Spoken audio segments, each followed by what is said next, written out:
అందరికీ కూడా మన ఈ చైతన్య భారతి సంస్థ ద్వారా శుభాకాంక్షలు తెలియజేస్తున్నాను. చాలా కాలం తర్వాత నేను ఈ వీడియో చేస్తున్నాను. ఈ వీడియో చేసే ముఖ్య ఉద్దేశం ఏంటంటే, రేపు అంటే 4వ తారీఖు 4/6/2024ని మన ఎస్పెషల్లీ నేను చెప్పదలుచుకుంది ఏంటంటే, మన ఆంధ్రప్రదేశ్కి సంబంధించిన ఇష్యూని చెప్పదలుచుకున్నాను. ఆంధ్రప్రదేశ్లో అందరూ కూడా ఉత్కంఠగా ఎదురు చూస్తున్నటువంటి ఫలితాలు, ఎన్నికల ఫలితాలు ఎవరి వైపున ఉంటున్నాయి, ఇందులో ఎవరు విన్ అవుతున్నారు అన్న ఇష్యూ మీద నేను నాకు తెలిసిన ఒక లిటిల్ నాలెడ్జ్లో నేను చెప్పదలుచుకున్నాను. ఎందుకంటే నన్ను కొంతమంది అభిమానిస్తూ కొంతమంది కాల్ చేస్తున్నారు, నాకు చేసి ఏ పార్టీ నెగ్గుతుంది, ఏ పార్టీకి భవిష్యత్తు ఎలా ఉంటుందని కొంతమంది నన్ను సూచనలు చేయమంటున్నారు, నా అభిప్రాయం చెప్పమంటున్నారు. దానికి అనుగుణంగా నేను అబ్జర్వ్ చేసింది అంటే, మా చైతన్య భారతి సంస్థలందు ఉన్న కొంతమంది వాలంటీర్ చేస్తా మేము ఒక సర్వే చేయించాం. సర్వే ప్రకారం మాకు తెలిసింది ఏంటంటే, సగటు ఓటరు, ఆంధ్రప్రదేశ్ యొక్క సగటు ఓటర్ యొక్క మనస్తత్వం ఎలా ఉన్నది అన్నది మనం పాస్ట్ చాలా సంవత్సరాలు బట్టి మనం లెక్కేసుకుంటూ వస్తే, ఈ యొక్క దేశానికి సంబంధించిన అభివృద్ధి కానీ, దేశానికి సంబంధించినటువంటి ఈ ఎకనామిక్ డెవలప్మెంటు, ఈ యొక్క పొలిటికల్ యొక్క ఇష్యూస్ అండ్ మిగతా అదర్ ఇష్యూస్ అన్నీ కూడా, అంటే ఏదైతే డెవలప్మెంటల్ యాక్టివిటీస్ ఉంటాయో ఆ డెవలప్మెంటల్ యాక్టివిటీస్ సంబంధించినటువంటి నాలెడ్జ్ ఈ సగటు ఓటర్కి ఉన్నదంటే 99% లేదని చెప్పాలి. అంటే సగటు ఓటర్కి ఈ యొక్క రాజకీయ ప్రభావితమైనటువంటి వ్యవస్థ మీద వారికి పూర్తిగా అవగాహన లేదు. మరి వారికి ఏంటంటే అవగాహన కేవలం కులాలు, మతాలు వీటిని ఆధారం చేసుకుని ఉంటున్నారు. తర్వాత బలమైనదిగా ఏంటంటే ఈ యొక్క సంక్షేమాన్ని ఎవరైతే వారికి అందిస్తారో వారి పట్ల కొంత ఫేవర్గా ఉంటారు. సో దాన్ని బట్టి మనం అర్థం చేసుకునేది ఏంటంటే, సగటు ఓటర్కి ఎన్ని రకాలుగా అభివృద్ధి గురించి మీరు టామ్ వేసినా కానీ ప్రయోజనం ఏమీ ఉండదు.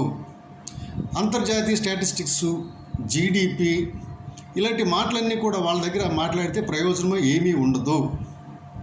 మరి వాళ్ళకి ఏంటంటే కావాల్సింది, రేపు ఓటేస్తున్నగా ఈరోజు నువ్వు ఎంతైతే డబ్బు పంపిణీ చేస్తున్నావో, ఎంతైతే వారి జేబులోకి వెళ్తుందో దాన్ని మాత్రమే వాళ్ళు క్రైటీరియా కింద తీసుకుంటారు.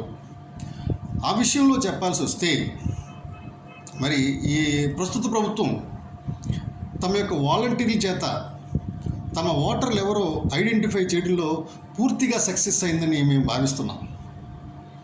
ఎందుకంటే కరోనాలో కూడా వాలంటీరీ వ్యవస్థ ద్వారానే వారు అమితమైన సేవలు అందించారు. డెత్ రేటు చాలా తగ్గించగలిగారు, వైద్య సదుపాయాలు అందరికీ కూడా బాగా అందించగలిగారు.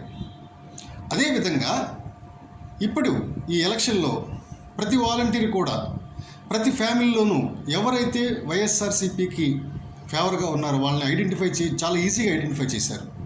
అటువంటి ఐడెంటిఫై చేసిన వ్యక్తులకి వారు మనకు తెలిసిందే కదా, ఈ ప్రోత్సాహాలు ఇవన్నీ ఇవ్వడంలో కూడా 100% వాళ్ళు సక్సెస్ అయ్యారని మేము భావిస్తున్నాం.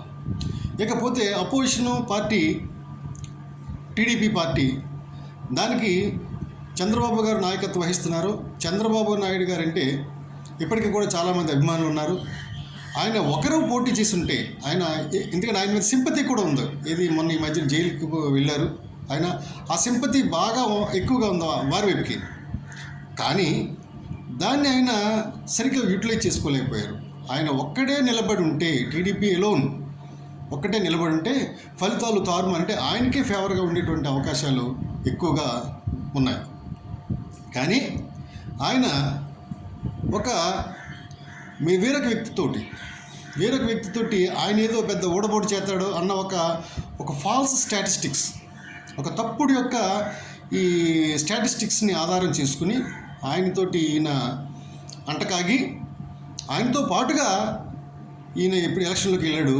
ఇప్పుడు ఆయనతో పాటుగా వెళ్ళేటువంటి వ్యతిరేకత అనేది టీడీపీ మీద చాలా ఎక్కువగా కనిపిస్తుంది. ఎగ్జిట్లో పోల్స్లో చెప్పినా ఇప్పుడు ఎక్కడో ఢిల్లీలో కూర్చుని, ఎక్కడో హైదరాబాద్లో కూర్చుని మన లెక్కలు చెప్పడం కాదు. ఇక్కడ కూర్చుని ఇక్కడ రియాలిటీస్ స్టాటిస్టిక్స్ ఏంటని ఒకసారి అబ్జర్వ్ చేస్తే ఆటోమేటిక్గా మనకి తెలిసిపోతుంది రిజల్ట్. పైగా అర్ధరాత్రి వరకు కూడా ఓటింగ్ ఎవరు వేశారంటే ఎవరైతే డబ్బులు తీసుకున్నారో వాళ్ళందరూ కూడా పనిగట్టుకుని ఓటేశారు. అర్ధరాత్రి వరకు ఓటింగ్ ఎవరిదంటే వాళ్ళదే ఓటింగ్, అంటే కానీ వీళ్ళు అనుకున్నట్టు ప్రభుత్వ వ్యతిరేకత కాదు, ఇంకే మరి ఏదేమీ కాదు. అది కేవలం డబ్బు తీసుకున్న వాళ్ళు కంపల్సరీ ఓటు వేశారు. మరి డబ్బు ఎవరు పంచారా బాగా అంటే ప్రస్తుతం ఉన్న అధికార పార్టీ బాగా డబ్బులు ఇవ్వగలిగింది. మరి మిగతా టీడీపీ పార్టీ ఏం చేసింది? కేవలం వాళ్ళు ఎవరైతే వాళ్ళు ఓటర్స్ ఉన్నారో టీడీపీ వాళ్ళు వాళ్ళకి మాత్రమే కొద్దిగా గొప్ప ఇచ్చి, వైఎస్ఆర్ పార్టీ అంత కాదు కానీ కొద్దిగా గొప్ప వచ్చి ఇచ్చేసి చేతులు దులుపుకున్నారు. అంటే పూర్తిగా సక్సెస్ అందులో వాళ్ళు అవ్వలేదని మేము కొంత నిర్ధారణ చేసుకున్నాము. సో ఫలితాలు రావాలని అంటే ఫలితాలు ఇంకా ఎవరి పేరున వారి పేరున వస్తాయి, వీరి పేరున వస్తాయంటే కొంత మటుకు పోటీ అనేది మాత్రం ఉంటుందని మాత్రం ఖచ్చితంగా చెప్పగలదు. ఎందుకంటే ప్రస్తుత ప్రభుత్వం చాలా విషయాల్లో ఫెయిల్యూర్ అయింది. చాలా అనేకమైన మరి వైఎస్ఆర్ జగన్ గారి యొక్క వాళ్ళ నాన్నగారు ఇచ్చినటువంటి మాటలో ఆయన ఏదైతే మాట ఇచ్చాడో ఆయన ఖచ్చితంగా నిలబెట్టుకునేవాడు. మరి జగన్ గారు అయితే ఆ విధమైన కృషి పెద్దగా చేయలేదని అనిపించింది మాకు. ఒక వాలంటరీ వ్యవస్థ అంటే ఒక సచివాలయ వ్యవస్థ, ఈ రెండు మాత్రం పెద్ద ప్లస్ పాయింట్స్. తప్పితే మిగతా ఇష్యూస్ అన్నింటిలో కూడా ఆయన సరిగ్గా పరిపాలన అందించలేకపోయారని మేము భావిస్తున్నాము. కానీ ఈ వాలంటరీ వ్యవస్థ ద్వారా ప్రతి ఇంటికి వెళ్ళి ప్రతి ఇంట్లోని ఓటర్ని ప్రభావితం చేయగల శక్తిగా ఆయన తయారయ్యారు. ఆ విధంగానే చేశారు. రిజల్ట్ కూడా రేపు అదే విధంగా రాకపోతుంది. అంటే అట్లీస్ట్ ఆయన ప్రభుత్వం అంటూ ఏర్పాటు చేయడం అనేది ఖచ్చితంగా జరుగుతుందని మేము భావిస్తున్నాం. ఇక టీడీపీ ఫెయిల్యూర్స్ని ఇప్పటికైనా సరే వాళ్ళు గ్రహించుకోవాలి. టీడీపీ అనుకున్నంత బంపర్ మెజారిటీ ఏం రాదు. ఒకవేళ ప్రభుత్వం ఏర్పాటు చేస్తామని వాళ్ళు అనుకుంటే అది పూర్తిగా ఒక భ్రమే అవుతుంది. అంతగా ఎదగలేదు. కానీ టీడీపీ ఒకటే మాత్రం పోటీ చేసి ఉంటే, టీడీపీలో ఒక్క పోటీ చేస్తుంటే మాత్రం ఖచ్చితంగా పరిణామాలు మాత్రం రివర్స్ అయ్యాయి. అంటే అప్పుడు అధికార పార్టీ అనేది గ్యారంటీగా ఓడిపోవడానికి రెడీ అనమాట. ఓడిపోతుంది కూడా. ఎందుకంటే చంద్రబాబు నాయుడు గారి మీద అంత సింపతి ఉంది. కానీ ఆయన ఆ సింపతిని క్యాష్ చేసుకుంటూ ఫెయిల్యూర్ అయ్యారు. ఆయన వేరే ఇంకొక పార్టీతో అంటకాగడం ద్వారా ఏదో ఓడబోటు చేద్దాము, అది మిక్స్ చేద్దాం, ఆ ఓట్లు ఈ ఓట్లు మిక్స్ చేద్దామని అనుకున్నారు. కాకపోతే టీడీపీలోనే చాలా వ్యతిరేకత కూడా ఉంటే ఈ పార్టీ టికెట్లు ఇచ్చుకున్నప్పుడు ఇవన్నీ కూడా చాలా రకమైన ప్రభావిత అంశాలు చేస్తాయి. అవన్నీ మీ అందరికీ తెలుసు. దాన్ని ప్రత్యేకించి మనం చెప్పాల్సినంత అవసరం లేదు. కాకపోతే ఇప్పుడు చెప్పదలుచుకుంది ఏంటంటే కేవలం ఆయన మైనస్ పాయింట్లు, టీడీపీకి ఉన్న మైనస్ పాయింట్లు ఏంటంటే ఇవన్నీ కూడా అంటే ఆ ఎలియన్స్ ఒక అన్ఐడెంటిఫైడ్ పార్టీతోటి, పెద్దగా ప్రభావితం చూపని పార్టీని ఏదో ఉంది అని భ్రమింపజేసేటువంటి పార్టీతోటి ఆయన ఎలియన్స్ పెట్టుకుంటే అది మైనస్ కింద మేము భావిస్తున్నాము. ఈ జగన్ గారు యొక్క ఈ ప్రభుత్వం ఏంటంటే ఆయన ఒక్కడే పోటీలో దిగాడు. మరి ప్రత్యేకించి నెక్స్ట్ వచ్చి గవర్నమెంట్లో మేము ఈ పనులు చేస్తామని స్పష్టమైన హామీలు కూడా ఏమీ ఇవ్వలేదు. అవన్నీ మైనస్ల కింద ఉన్నా కానీ ఇంకా మైనస్లు చెప్పుకోవాలంటే చాలా ఉన్నాయి.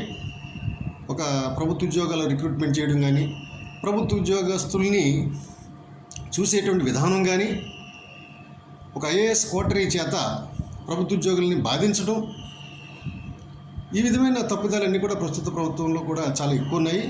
అయినా సరే కానీ వేరే ప్రత్యామ్నాయం కోసం ఎదురు చూస్తున్నటువంటి ఈ తరుణంలో టీడీపీ వారు చాలా భయంకరమైన తప్పులు చేసుకుని ఆ ఉన్న సింపాథెటిక్ ఓట్స్ని కూడా పొందడం అనేది ఫెయిల్యూర్ అయ్యారని మేము భావిస్తున్నాము. కనుక రేపంటూ ఎలక్షన్ రిజల్ట్ వచ్చిన తర్వాత ఎలక్షన్ గ్యారంటీగా వారు చేసినటువంటి వాలంటరీ వ్యవస్థ, ప్రస్తుత ప్రభుత్వం చేసినటువంటి వాలంటరీ వ్యవస్థ ద్వారా వాళ్ళు మరొకసారి అధికారంలోకి రావడం అనేది గ్యారంటీ కింద మాకు కనిపిస్తుంది. దయచేసి ఇందులో ఏమైనా తప్పులు మాట్లాడుంటే మమ్మల్ని క్షమించవలసిందిగా కోరుచున్నాను. అందరికీ ధన్యవాదాలు. Thank you very much.